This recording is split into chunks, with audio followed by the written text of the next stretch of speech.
நம்ம தலைவர் super star Rajinikanth அவர்கள் வந்து இப்போ கூலி படத்தில் நடித்து முடிச்சிருக்காங்க. கூலி படத்தோட படப்பிடிப்பு எல்லாமே முடிஞ்சிருச்சு. அந்த படத்தில் இருந்து ட்ரெய்லரோ டீசரோ ஏப்ரல் 14ஆம் தேதி வெளியாகும் அப்படின்னு ஒரு தகவல் வெளியாயிட்டிருக்கு. இது போக தலைவர் ரஜினிகாந்த் அவர்கள் இப்போ ஜெயிலர் 2 படத்தில் பங்கேற்றிருக்காங்க. ஜெயிலர் 2 படத்துடைய படப்பிடிப்பு வந்து கேரளாவில் நடக்க போகுது. அங்கே வந்து தலைவர் விரைவில் பங்கேற்க போகிறாங்க.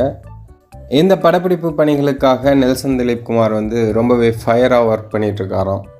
இது போக இன்னொரு முக்கியமான அப்டேட் என்ன அப்படின்னா, சூப்பர் ஸ்டார் ரஜினிகாந்த் அவர்கள் வந்து ஜெயிலர் 2 படத்தை முடிச்சிட்டு நம்ம கார்த்திக் சுப்பராஜ் கூட இணைய போகிறார் அப்படிங்கிற ஒரு தகவலும் வெளியாகுது.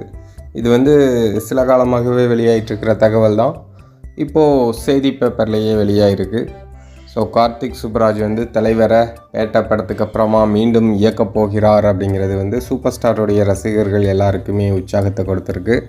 ஏன்னா கார்த்திக் சுப்பராஜ் தலைவரோட தீவிரமான ஃபேன் பாய். ஸோ பேட்ட படத்துலேயே தலைவரை ரொம்ப சூப்பராக காட்டியிருந்தார். அவருக்கு இன்னொரு வாய்ப்பு கொடுத்து ஒரு பிரம்மாண்டமான, அதாவது ரசிகர்கள் கொண்டாடும்படியான ஒரு படத்தை தலைவர் வந்து பண்ண போகிறாங்களாம்.